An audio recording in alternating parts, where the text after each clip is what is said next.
So the first day of public impeachment proceedings took place, and in spite of attempts by Republicans to grandstand, I don't think it went very well for Donald Trump. In fact, I'd argue that it was devastating for Donald Trump.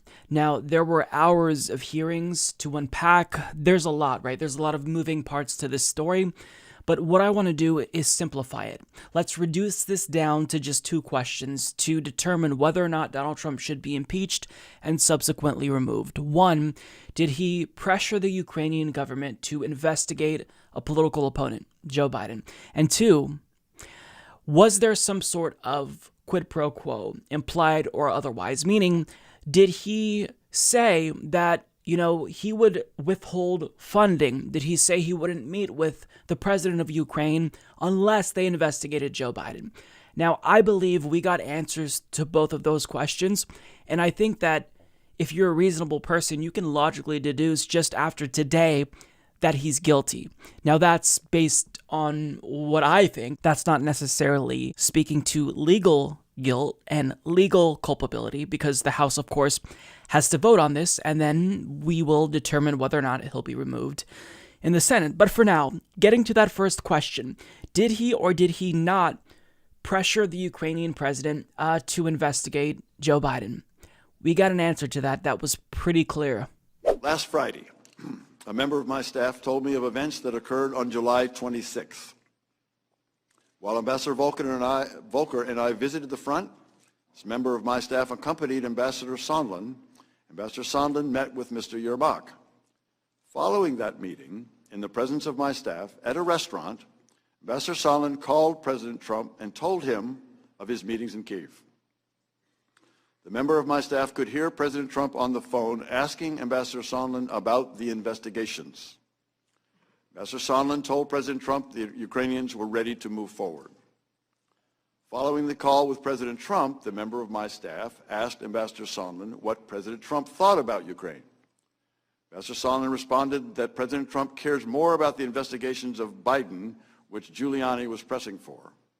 At the time I gave my deposition on October 22nd, I was not aware of this information. I'm including it here for completeness. In other words, Rudy Giuliani, at the behest of Trump, pressed a foreign government to investigate a political opponent of Donald Trump. This is obviously incredibly incriminating. Now, this isn't very surprising, but the fact that this came out on day one in testimony, I think that this really speaks to just how brazen Donald Trump is. Like, he doesn't care. I always like to, liken him to the mob bosses in slapstick comedies, Corky Romano, for example, where they're just so stupid and they commit crimes out in the open, not even trying to cover it up. I mean, think about this. He was just investigated with the whole Russiagate situation for 2 years, and the question was, did you collude with the government to help yourself politically? And he's freed of that, and all of a sudden, he does this. He pressures a foreign government to investigate one of his political opponents. Unbelievable. Now, on top of that, going to question number 2, because I think that satisfied question number 1 pretty sufficiently. We got an answer. Yes, he wanted them to investigate Joe Biden, one of his political opponents, so there's no feigning ignorance here.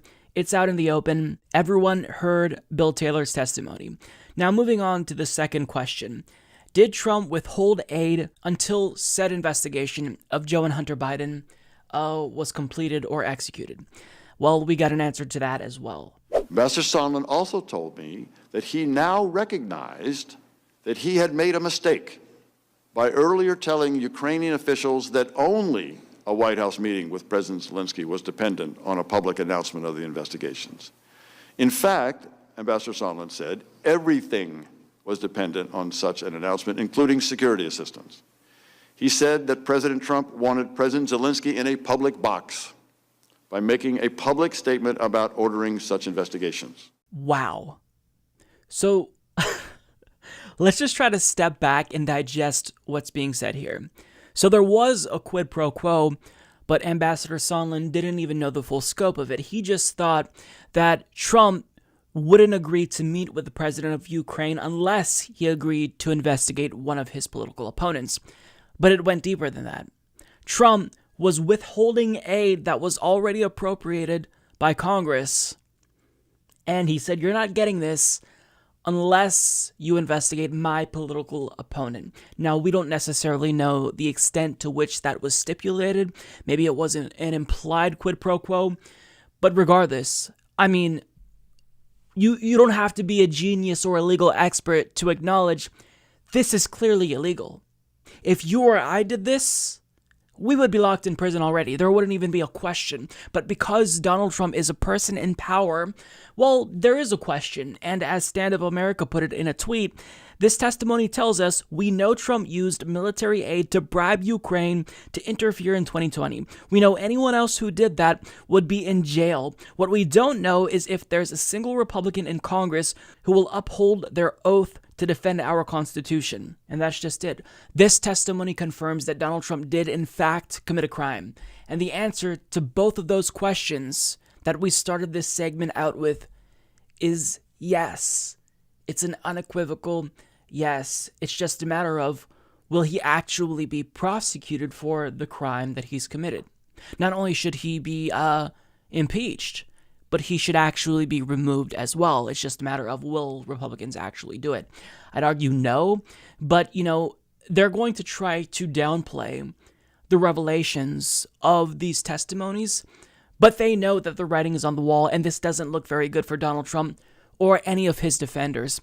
And according to Bloomberg reporter Sahil Kapoor, well, at least one Republican operative is aware of this. He tweets, just got this message from a Republican operative. Not from me, but this is a massive fucking shit show. No one wants to be here. So, I think that it's pretty obvious Donald Trump is guilty. The question is, will Republicans let Donald Trump get away with something that they would never let Barack Obama or Hillary Clinton get away with?